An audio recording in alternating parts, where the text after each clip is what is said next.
Rádio Rio de Janeiro, a emissora da Fraternidade, passa a apresentar Luz na Penumbra, programa que leva ao seu coração a mensagem da doutrina espírita.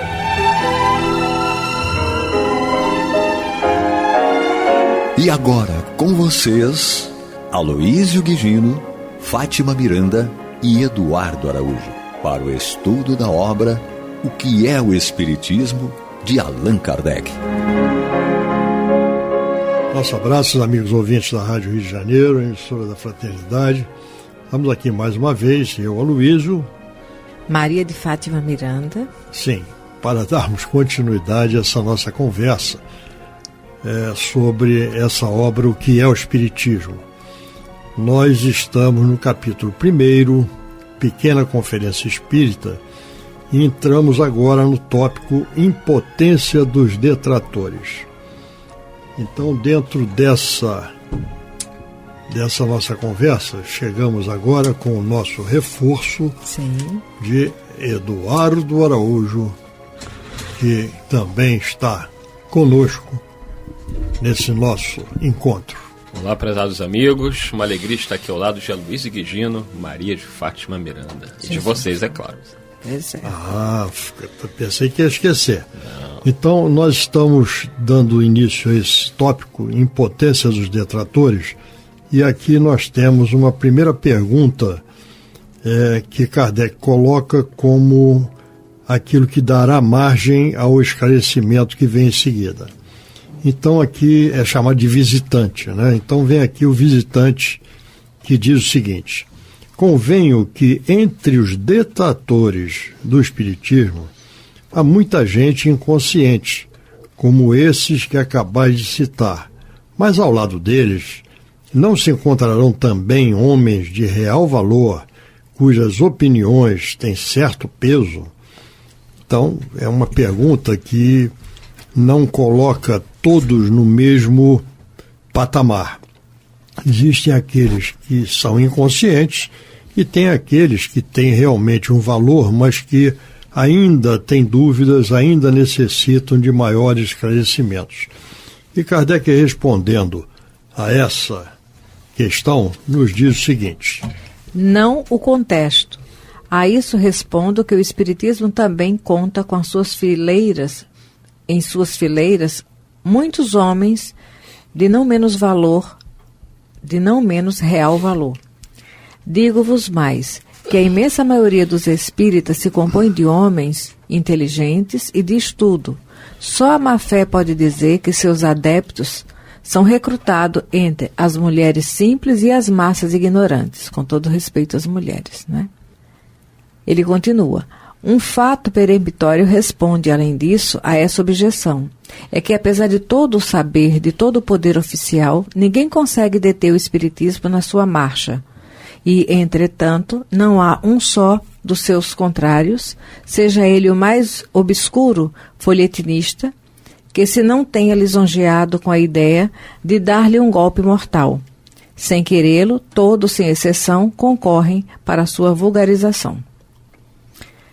Uma ideia que resiste a tantos assaltos, que avança impávida através da chuva de dardos que lhe atiram, não provará a sua força máscula e a segurança das bases em que se firma? Não será esse fenômeno digno de atenção dos pensadores? Também, já hoje, muitos deles avançam que deve haver nisto alguma coisa de real, que talvez seja um desses grandes movimentos irresistíveis que, de tempos a tempos, abalam as sociedades para transformá-las. Pausa. Então vamos fazer uma pausa, porque aqui já tem muito material para a gente conversar a respeito. Alguma observação, Eduardo? Não, essa questão aqui é muito complexa, né? Porque Kardec já começa dizendo o seguinte: eu não contesto, absolutamente. A isso respondo que o Espiritismo também conta em suas fileiras com muitos homens de não menos real valor.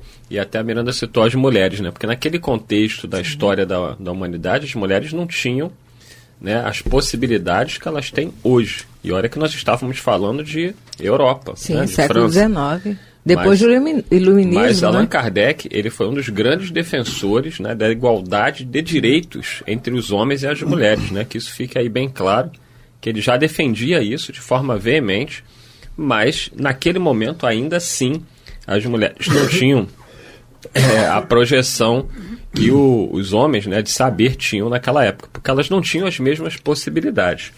Mas Kardec deixa claro para ele que o espiritismo naquele momento já era estudado por pessoas de alto valor, né, de alto reconhecimento, seja dentro da ciência acadêmica, da ciência de pesquisa, e que isso comprovaria a seriedade do espiritismo e dos fenômenos estudados. Sim. Existe uma coisa muito interessante aqui, se nós nos reportarmos e transportarmos esta situação vivenciada por Kardec naquela época e pelo espiritismo naquela época, quando ele iniciou a sua caminhada, nós vemos que todo grupo que se depara com uma ideia nova ou com uma proposta nova, você vai encontrar aqueles que são contra porque são contra. Mas não tem, sou contra. Certo? Tem até uma brincadeira, né, de um indivíduo que é náufrago, que nadou, chegou a uma praia e foi atendido pelos nativos, né? E ele olhou e a primeira pergunta que ele fez: ai, governo, sou contra. Certo? Então, ele nem sabia onde estava, certo? Mas era contra. Então existem as pessoas que são contra, certo? Em qualquer situação. E existem aquelas outras que se deparam com uma coisa nova e procuram conhecê-la melhor antes de se posicionarem. Certo? E existem aquelas que, mesmo se debruçando e tentando alcançar o conteúdo que lhe é apresentado, não conseguem alcançar o valor desse conteúdo. E ainda são indecisos, e pela indecisão não são favoráveis. Muitas vezes não são contra, mas não são favoráveis. Então, Kardec coloca aqui uma coisa, que é uma ideia, uma chamada que é muito interessante. É uma ideia que resiste a tantos assaltos e que avança impávida através da chuva de dardos que lhe atiram, não estará provando a sua força máscula e a segurança das bases em que se firma, porque se não tiver uma consistência, se não tiver uma firmeza naquelas propostas que são apresentadas, ela não resiste, certo? E é derrubada com relativa facilidade, né? Então isso nós não precisamos apenas nos ater, como o Eduardo chamou a atenção, a uma fase em que o pensamento humano ainda era bastante incompleto. Mas se nós nos reportarmos para os dias de hoje, continuamos com as mesmas dificuldades diante das ideias novas. Sempre foi assim na humanidade. Nós tivemos homens sábios que foram condenados à morte por afirmarem, por exemplo, que a Terra era redonda. É o Galileu. Certo? Por afirmarem outros aspectos, certo? Que hoje em dia, para nós, são vulgares no sentido de que todos nós sabemos, né? Houve a vulgarização. A vulgarização não é algo que diminui o valor, mas sim algo que alcança a todos com uma segurança, uma presença, certo? De todos, que hoje em dia nós sabemos que a Terra é redonda e todo mundo sabe disso, certo? Então, isto é que ele chama a atenção, e essa ideia que resiste a tantos assaltos, a tantos detratores e continua vigorando. Nós temos a doutrina dos espíritos com 175 anos, não é isso? 1857. 175 anos. Eu estou bom de conta, hein? 175 anos. E, no entanto, ela permanece, certo? Incólume. Certo? A base da doutrina é inalterável. Né? Mesmo porque ela foi desenvolvida com uma solidez e uma profundidade, Kardec fala, quando a ciência provar algo que a doutrina espírita, o espiritismo vai acompanhar a ciência, porque a base não vai ser alterada. O que a ciência trouxer a nível de corroborar com a base vai crescer junto com a doutrina. Esse aspecto a gente tem que olhar com muito cuidado Sim. e muito carinho, né? E muita atenção. Porque nós sabemos que a ciência, basicamente, ela é uma ciência que está ligada aos episódios materiais. Sim, tá? sim. E a doutrina, ela está baseada em episódios espirituais. Interessante, você está falando isso, eu estou lembrando, porque não, quando isso acontecer, nós ficamos imaginando a nível seguinte, não é que a ciência vai ser contra o espiritismo, mas ela pode vir com uma nomenclatura que não está na base espírita, Sim. mas sem um contrário de ideias, porque se tiver contrário de ideias não tem coerência com a doutrina. Pois é, então essa afirmativa que nós tiramos, certo, da fala de Kardec, certo? É quando a ciência provar alguma coisa que a doutrina dos espíritos não contemple, certo? Fique com o que a ciência provar. Mas o problema é que a ciência está totalmente voltada para os efeitos e os episódios e os fenômenos materiais, e não para os fenômenos, efeitos e episódios espirituais. Kardec, ele teve, os espíritos, claro, eles estavam preparados para isso, e Kardec igualmente. Tanto que fica difícil você saber quem é mais inteligente, quem pergunta ou quem responde, porque os dois se nivelam. A arte de perguntar não é para qualquer um. Não é? Então, o Livro dos Espíritos, organizado em perguntas, nos faz ver que quem pergunta está no mesmo nível de quem responde. Então, nós sabemos que Kardec fez as perguntas e os Espíritos responderam. Mas, quando ele elaborou essas perguntas, ele deixou também muito claro, quando nós vamos estudar no Evangelho segundo o Espiritismo a respeito, ele diz assim, que o Espiritismo é a ciência nova. Ele não coloca a doutrina espírita como uma ciência nova. E lá no Livro dos Espíritos nós vamos encontrar o estudo detalhado que ele fez das leis naturais. Então, qualquer coisa que a doutrina espírita apresente, tudo que a doutrina espírita apresenta está calçado nas leis naturais. E qualquer coisa que a ciência, qualquer ciência que o homem busque desenvolver e aperfeiçoar na Terra, ele só vai ter coerência com o verdadeiro se também tiver calçado, né, nas leis naturais. Mas quando nós pegamos as leis naturais no Livro dos Espíritos, nós vemos que elas dizem respeito a sentimentos. Sim. Dizem respeito a comportamentos psíquicos e não materiais. Certo? Porque quando a gente pega as leis naturais, as leis de Deus, certo? Elas abrangem a natureza também, tá? Mas explicam o material, não é? Mas está calçado no espiritual.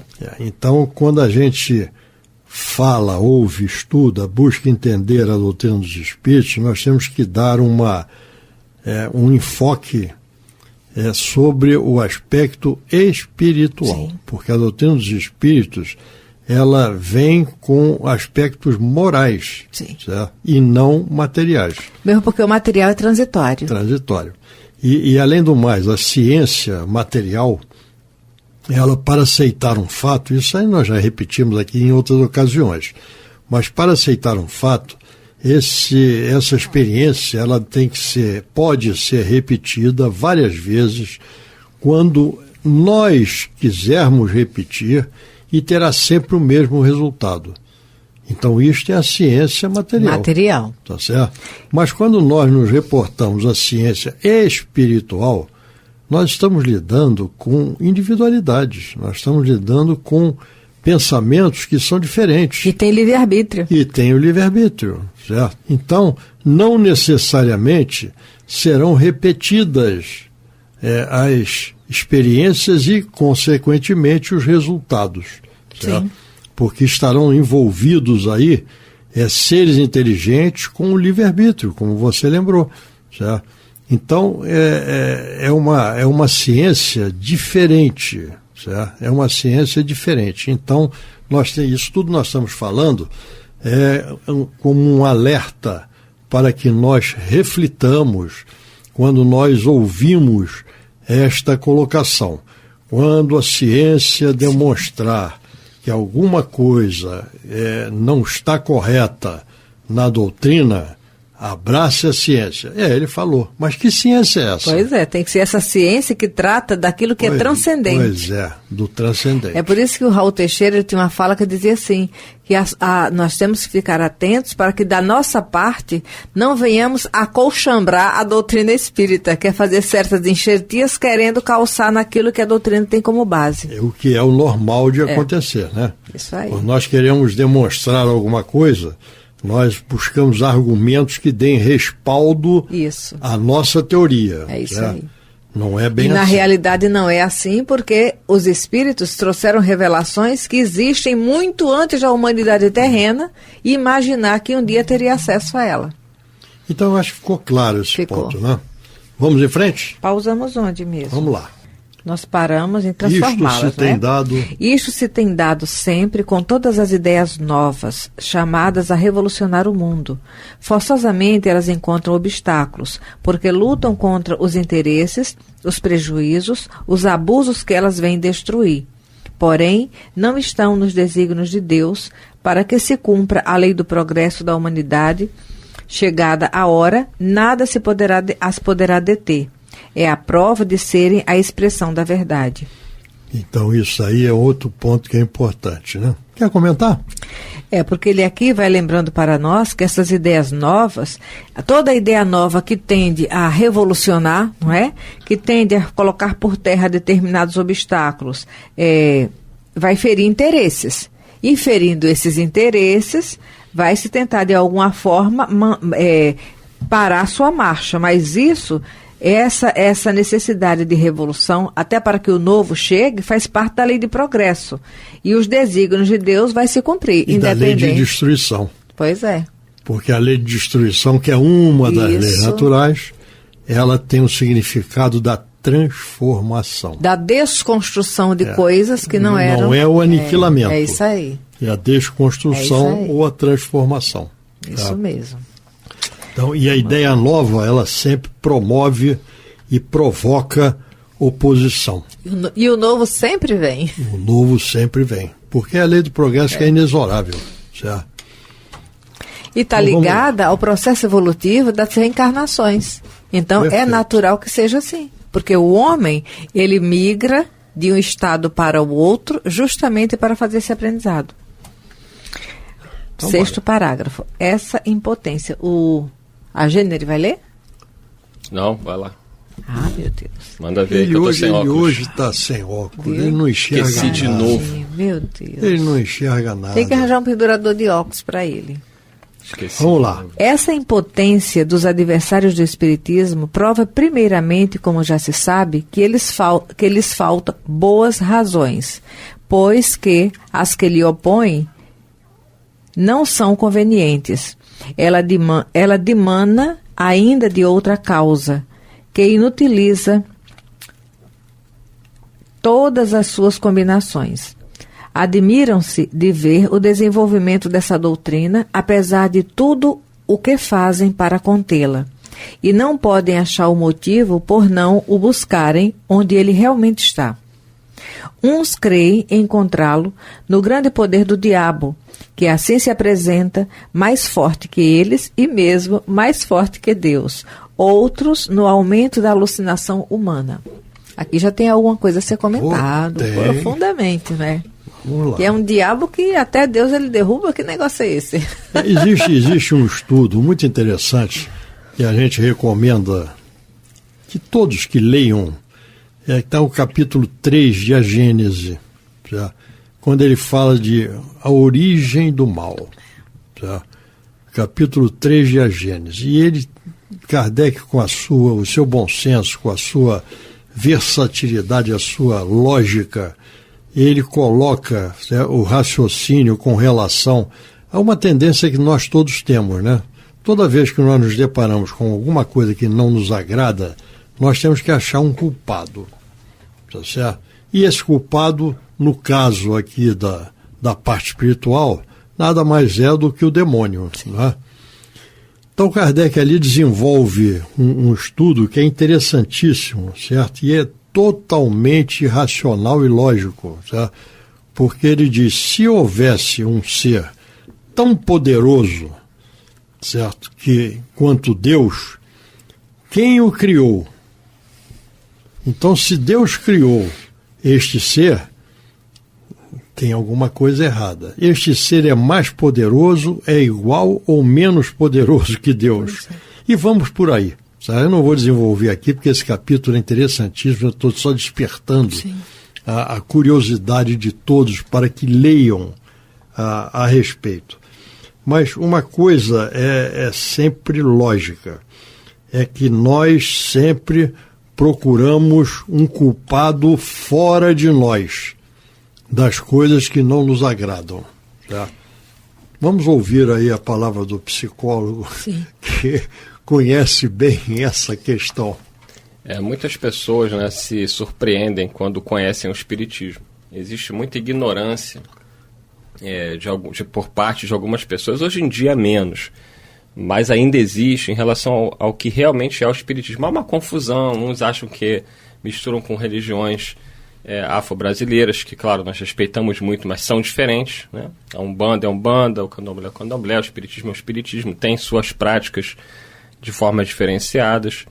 Outros acreditam realmente de que as doutrinas espiritualistas, como o Espiritismo, a Umbanda, são coisas demoníacas. E quando elas realmente conhecem, né, sobretudo no que diz respeito ao Espiritismo, que é o nosso foco aqui, elas percebem que não é exatamente como falavam para elas. A própria questão do diabo, que muitas acreditam firmemente que sim, as manifestações espíritas são oriundas do demônio, quando elas chegam a uma casa espírita e começam... eu já vi várias pessoas entrando muito assustadas numa casa espírita, né, no momento de dificuldade, que aí um familiar convence, aí a pessoa entra assim apavorada, com medo se vai encontrar alguma coisa diferente. E aí elas começam a ouvir uma palestra, elas ficam assim espantadas, porque a lógica, né, eu acho que a grande força do Espiritismo reside na racionalidade.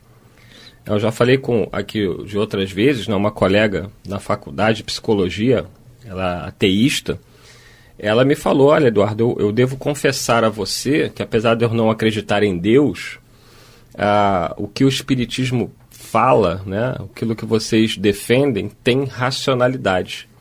Apesar de eu não acreditar, eu devo dizer que me interessa ouvi-lo. Mas é isso, todos que se dignam sem aquele estado do crítico, né, de estudar a doutrina, de conhecer a doutrina, vai ver a racionalidade dela e o quanto aquilo que ela prega torna o homem um ser humano melhor. Então só tem uma saída, é nós estudarmos a doutrina para entendermos a proposta que nos vem da espiritualidade, porque o Espiritismo não é uma filosofia, uma doutrina criada pelo homem.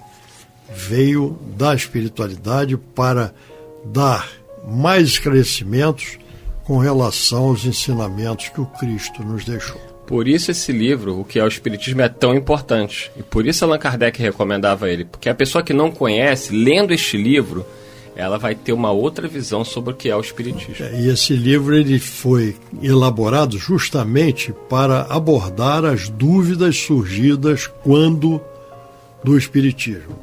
E essas dúvidas persistirão e continuarão conosco até a próxima semana, quando nos encontraremos, se Deus quiser, e Ele há de querer. Muita paz. Qualquer dúvida, ligue para Maria de Fátima Miranda. Que Jesus nos conduzirá. Você está ouvindo o programa Luz na Penumbra.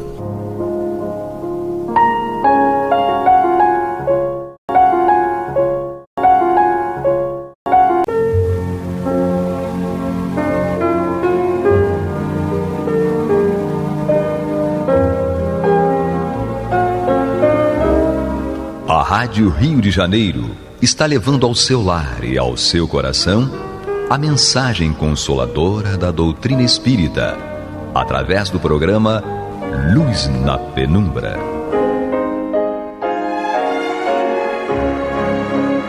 E agora com vocês, Bill Fabiano e Renato Souza, para comentar os textos da Revista Espírita de Allan Kardec no período de 1859 a 1869. Olá, queridos irmãos e irmãs da Rádio Rio de Janeiro, a emissora da Fraternidade. Sou Bill Fabiano, estamos juntos mais uma vez aqui para mais uma noite de programa Luz na Penumbra, Revista Espírita 1861, ou seja, os anos ímpares. Eu e meu parceiro Renato Souza, seja bem-vindo, meu irmão, boa noite. Olá a todos, boa noite, Bill. Garganta tá meia baleada, né? Quase completa, o download está completando, está em 80%. Pois é, mas a gente está aqui, firme e forte. Vamos lá, devagarzinho, né? Devagarzinho, você vai me ajudando aí a leitura, em nome de Jesus. Vamos, com certeza. Tá. Estamos ainda, né, no capítulo sobre as conversas familiares de além túmulo, né? E vamos dar sequência aqui, né, Renato? Vamos lá. Quer fazer às vezes aí? Então vamos nós, ele continua dizendo assim, olha, quanto ao objetivo, por vós alegado, ficais certo de que tudo seria negativo. As provas de identidade fornecidas são bem mais valiosas, por isso que foram espontâneas, e não de antemão premeditadas. Ora, se estas não puderem contentar os incrédulos, muito menos o fariam interrogativas já pré-estabelecidas de cuja convivência poderiam suspeitar. Há pessoas a quem coisa alguma pode convencer. Essas poderiam ver o vosso sogro com os próprios olhos e continuariam supondo-se vítimas de uma alucinação. O que de melhor se lhes pode fazer é deixá-las tranquilas e não perder tempo em discursos supérfluos. Interessante, né, Bill? Vou dar uma paradinha aqui já, que tem a questão das pessoas incrédulas, descrentes mesmo, e aí você às vezes perde tempo, né? Yeah. Tentando mostrar uma coisa, tentando fazer com que ela acredite nisso, naquilo outro, e tudo de repente não vale nem a pena, não é o momento, né? A doutrina, né, propriamente dita, né, uma orientação até do Kardec, né, do não proselitismo, né, enfim, da gente não tentar trazer ninguém para cá, tipo, laçar a pessoa na rua, né, vamos lá, vamos entrar na casa espírita, até porque a grande promoção do grande Consolador prometido é a mudança interior, né, de dentro para fora, né, a mudança filosófica, e não dentro de um templo, né, o maior templo sagrado é o nosso próprio corpo, nosso próprio eu, né, você propriamente, self, né, como diz a psicologia, né. Então, tentar convencer uma pessoa, você pode até discutir no sentido de você expor as suas convicções, né, o seu conhecimento, dentro do conhecimento que você tem, à luz da nossa própria ignorância, né, a gente tenta, através de um questionamento, por exemplo, né, a pessoa pergunta sobre algum tema que a gente saiba responder, a gente pode falar, mas nunca no sentido de tentar convencer, né, até porque é estéril, né, essas discussões são estéreis, não vai levar a lugar nenhum, não vai produzir nada, nenhum fruto, né. Exato, não é? E ele continua dizendo, só podemos lamentá-las, por mais cedo ou tarde aprenderão por si mesmas o quanto custa terem repelido a luz que Deus lhes envia. É sobretudo contra estes que Deus patenteia a sua severidade.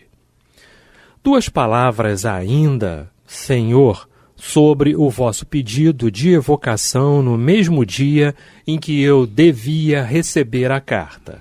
As evocações não são feitas assim, às pressas. Nem sempre os espíritos respondem ao nosso apelo. Para tanto, é necessário que o possam ou queiram.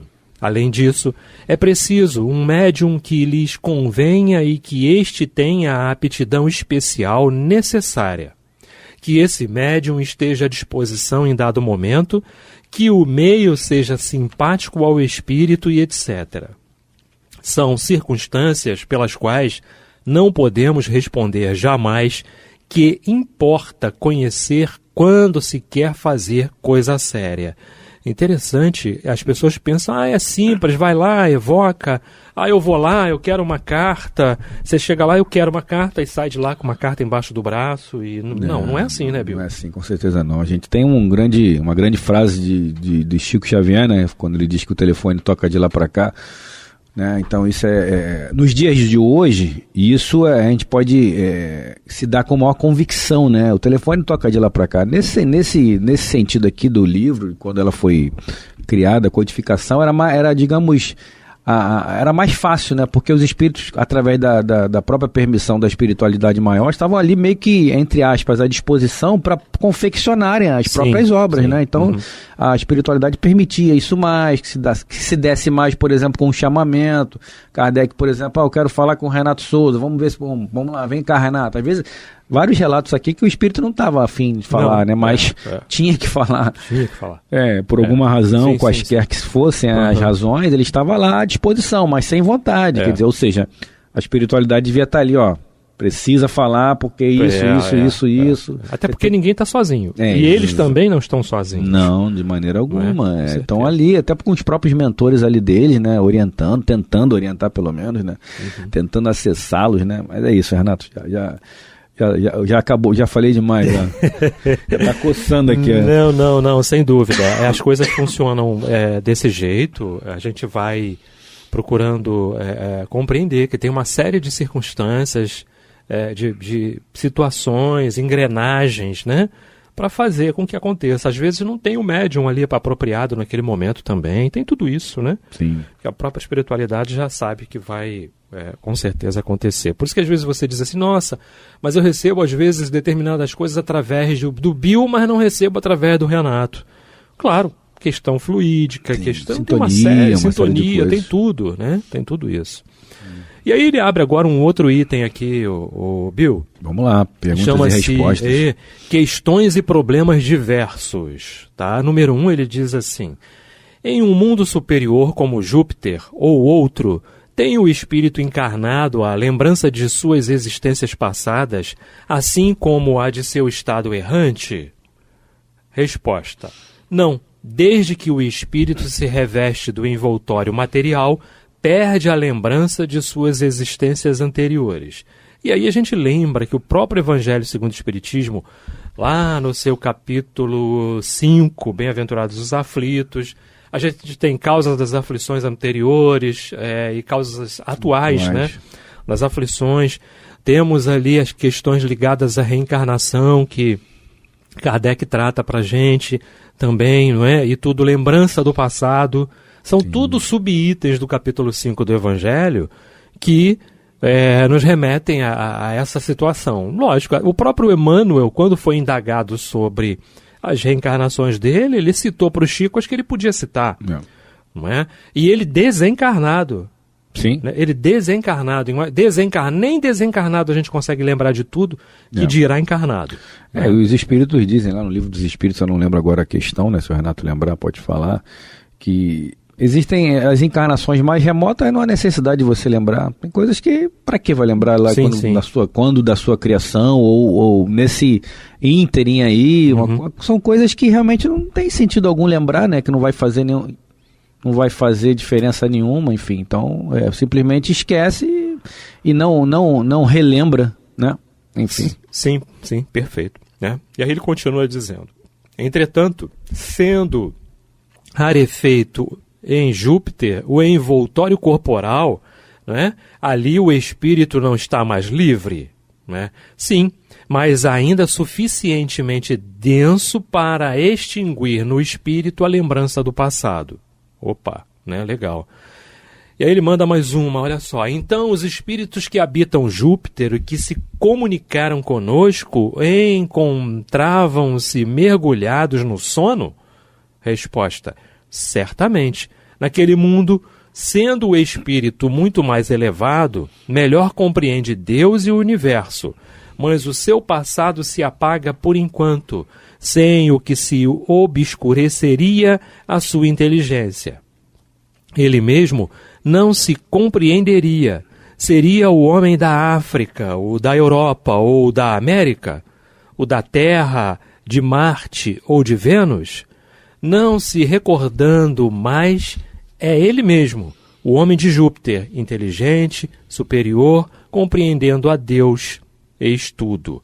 Ele fala que é interessante, né? A gente precisa ver as palavras, compreendendo, não é entendendo. Sim. É uma compreensão melhor de Deus, né? E tudo mais. É o mesmo homem que passou por várias, o mesmo espírito que passou por várias situações até chegar a Júpiter, que é um estado bem mais elevado, né, Bill? Várias experiências, né? Que te levam, que te conduzem, né?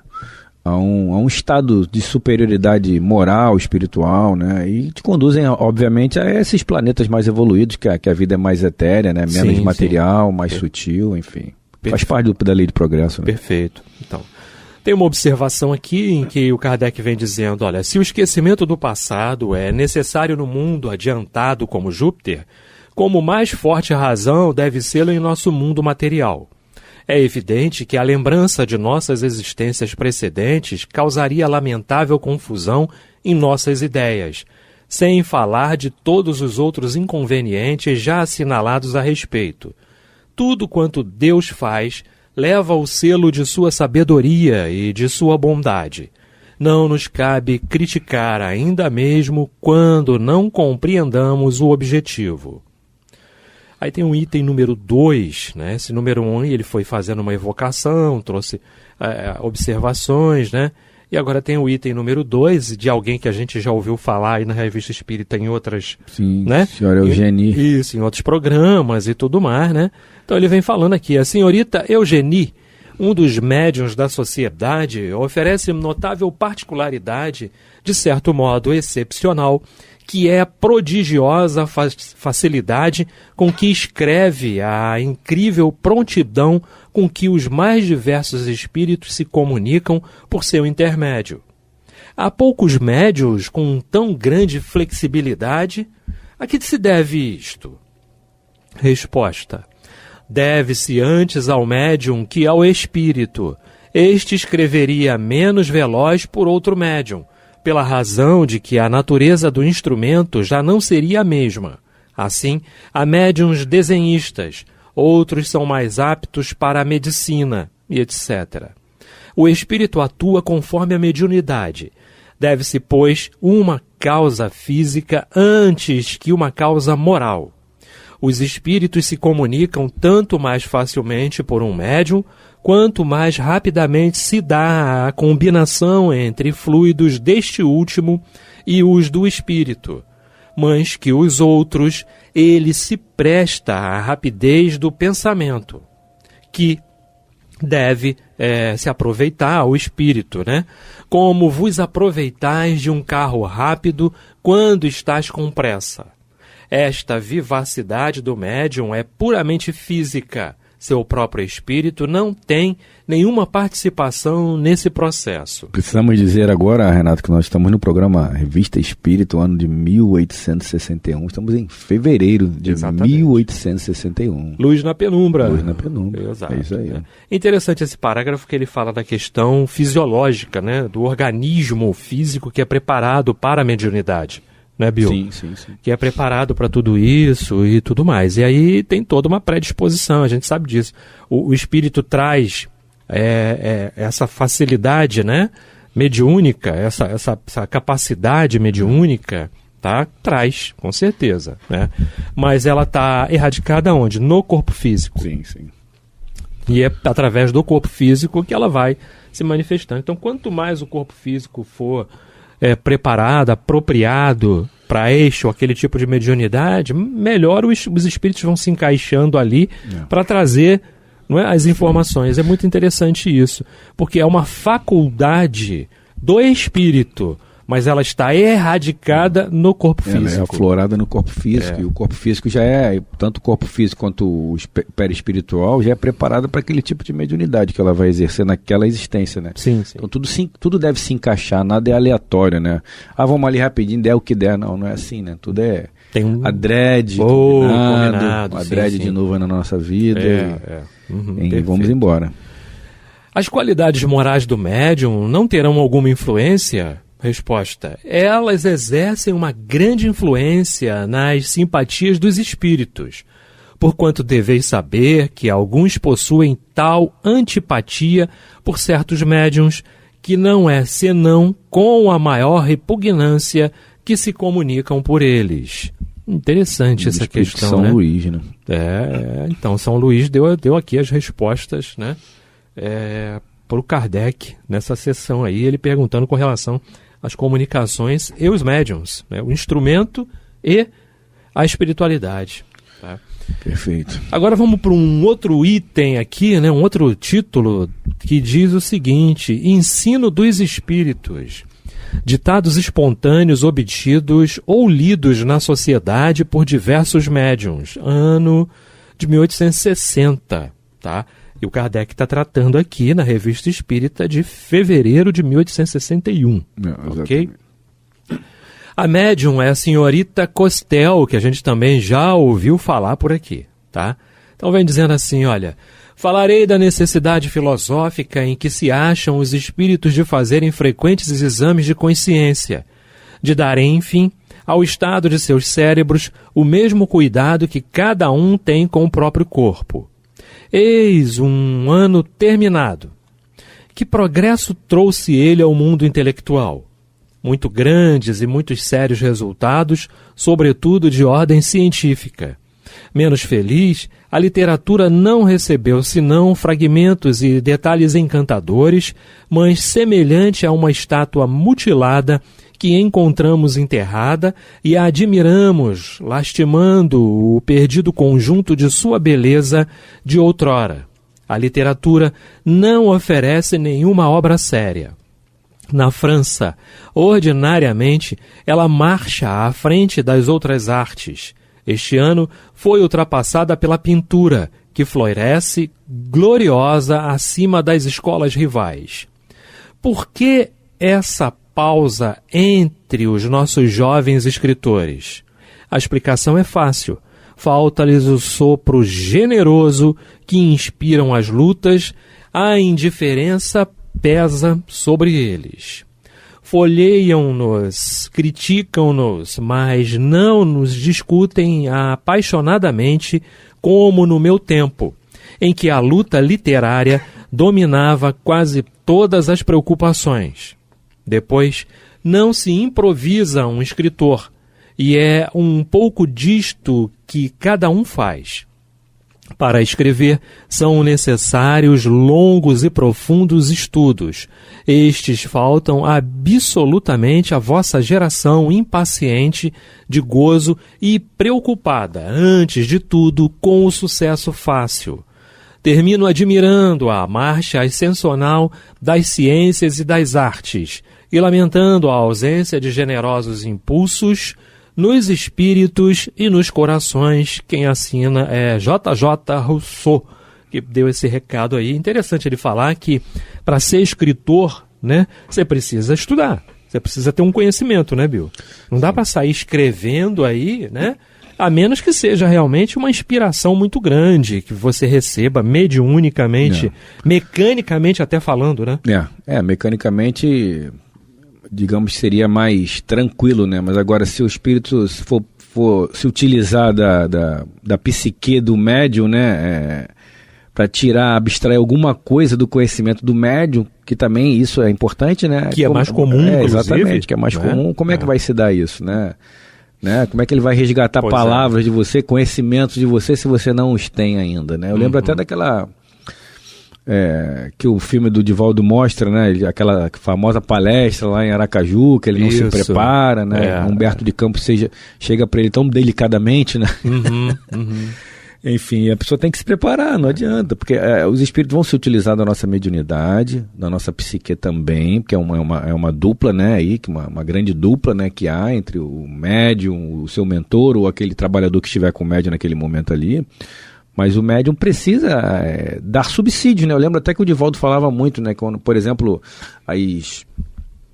as manifestações de outros idiomas e tal, normalmente os espíritos buscam lá em pretéritas encarnações aquela sintonia do médium com aquele idioma ali, e caso não tenha, procurem outros ali para facilitar, né? Vai lá nos arquivos da memória no caso espiritual do espírito ali, do médium, né? Como ser encarnado, e vai resgatar aquele idioma lá, sei lá, vamos botar aí 500 anos atrás ele falou um alemão, ou quaisquer que sejam os idiomas, né? Sim. Mas facilita na vida dos espíritos, né? Perfeito, né?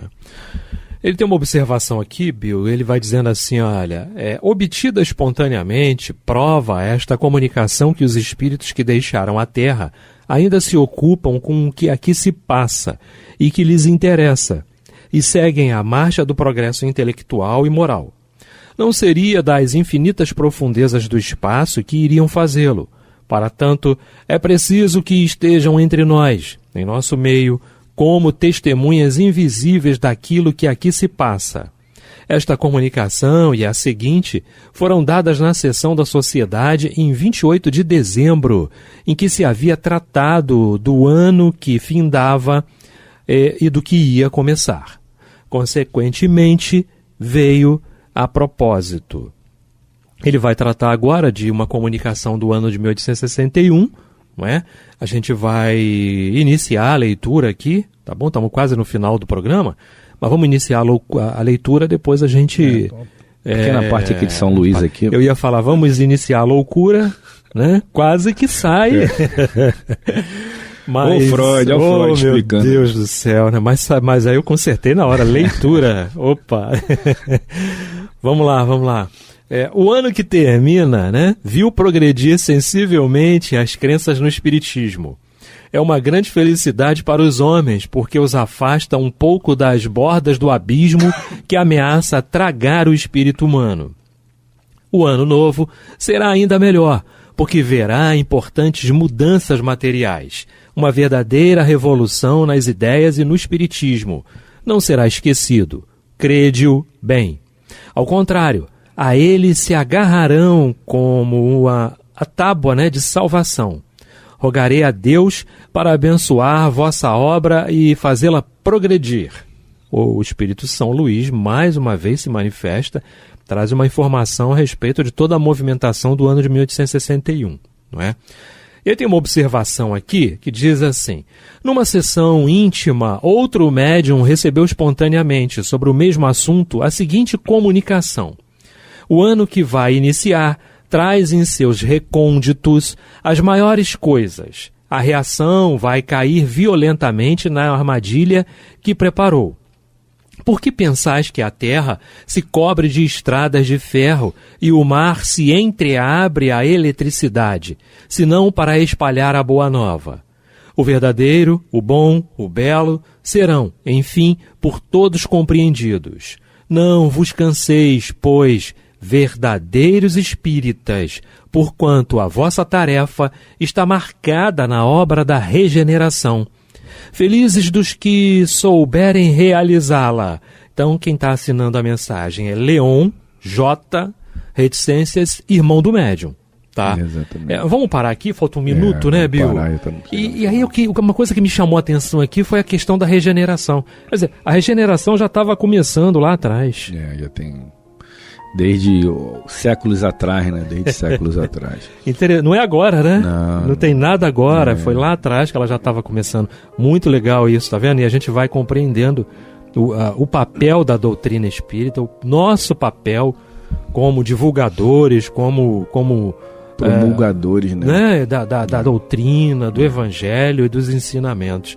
Isso tudo é muito importante que a gente leve em plena consideração. Tá bom? É isso. Estamos chegando aí ao final, né, de mais um programa Luz na Penumbra, Revista Espírita 1861. Espero que nos próximos programas eu já esteja melhor. Essa garganta, vamos ver, né? Melhor, o estado melhor, em nome de Jesus será. Valeu, pessoal. Uma boa noite a todos e até a semana que vem. Fiquem com Deus, meu parceiro. Muita paz a todos. Até o próximo programa.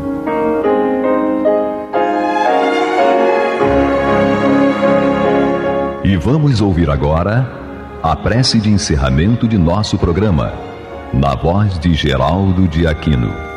Jesus, dá-nos coragem para a luta, piedade para os insultos e misericórdia para as injustiças e ingratidões. Limpa nossa alma de inveja e ambições mesquinhas, de ódio e de vingança o nosso caminho. E que dentro em pouco ao recolher-nos de novo ao calor do nosso leito, para que o sono nos dê a paz e o esquecimento das tristezas humanas, possamos sentir, Senhor, no mais íntimo de nosso ser, a doçura indefinível do Teu amor e a grandeza incomparável da Tua divina presença. Que assim seja.